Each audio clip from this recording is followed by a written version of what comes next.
அனைவருக்கும் வணக்கம்.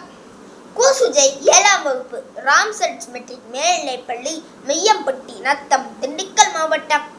இன்று நான் சுதந்திர போராட்ட வீரர் ஜவஹர்லால் நேருவை பற்றி எனக்கு தெரிந்த கருத்துக்களை பகிர்ந்து கொள்ள வந்துள்ளேன். நவம்பர் 14 இது குழந்தைகள் தினம். பண்டிட் ஜவஹர்லால் நேருவின் பிறந்த நாள் தான் இது. நேருவிற்கு குழந்தைகள் என்றால் உயிர். அது போலவே குழந்தைகளுக்கு நேரு மீது கொள்ளை பிரியம். இந்த மாபெரும் தலைவரை நேரு மாமா என்ற அன்போடு அழைப்பார்கள்.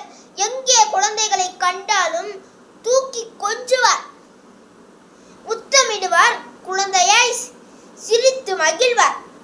ரஷ்யா நாட்டு குழந்தைக்காக ஒரு யானை குட்டியை பரிசளித்தார். எனது பிறந்த நாளை குழந்தைகள் தினமாக கொண்டாடுங்கள் என்பது அவரின் விருப்பம்.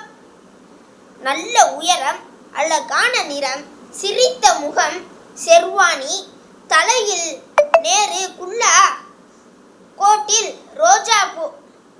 நேருவை பார்த்தாலே மகிழ்வும் சந்தோஷமும் நம் மனதில் தொற்றிக்கொள்ளும். இந்தியாவின் மிகப்பெரிய செல்வ குடும்பத்தில் பிறந்தவர் நேரு.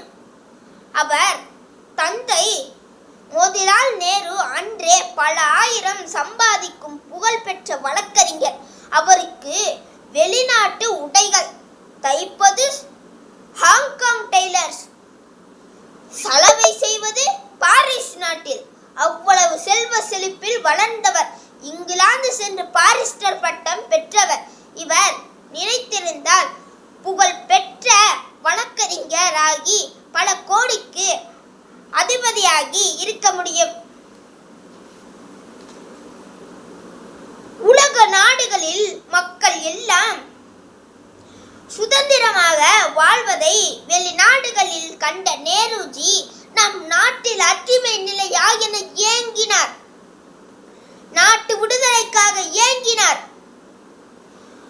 அண்ணல் காந்திஜி அன்பை பெற்று காந்தியின் தளபதியானார். இந்திய விடுதலை போரில் தீவிரமாக கலந்து போராடினார். சிறை சென்றார், பல முறை சிறை சென்றார். நாட்டுக்காக தியாகம் பல புரிந்தார்.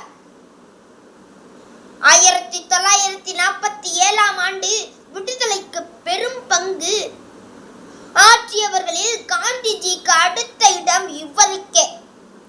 அத்தோடு நேருவின் கடமை முடியவில்லை. முதல் இந்திய சுதந்திர அமைச்சரவையில் இவரே பிரதமர். 1950 முதல் 1964 அவர் மறையும் வரை அவரே பிரதமர். 5 ஆண்டு திட்டங்கள் மூலம் நாட்டை வளப்படுத்தியவர். பஞ்சசீல கொள்கை மூலம் உலகை அமைதிப்படுத்தியவர். அவர் செல்லாத நாடுகளே உலகில் இல்லை. எல்லா நாட்டிலும் அவருக்கே புகழ், செல்வாக்கு, வரவேற்பு. நேரு மிக சிறந்த பேச்சாளர், அத்தோடு அற்புத எழுத்தாளர்.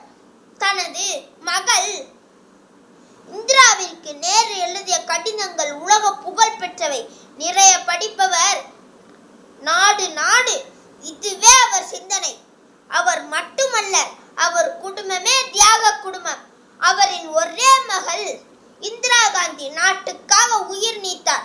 அவரின் அன்பு மகன் ராஜீவ் காந்தி நாட்டுக்காக தன் உயிரை தந்தார். இன்னும் அன்னை சோனியா வளமான நவபாரதம், அணைக்கட்டுகள், தொழில் வளர்ச்சிக்கு தொழிற்சாலை என கனவு கண்ட இவர் உண்மையான சோசலிஸ்ட், மக்கள் காவலர், சுயநலமில்லாத தியாகி. அவரின் பிறந்த நாள் நமக்கு ஓர் தேசிய திருநாள். இத்தகைய சுதந்திர போராட்ட வீரரை பற்றி எனக்கு பேச வாய்ப்பளித்த உங்கள் அனைவருக்கும் நன்றி கூறி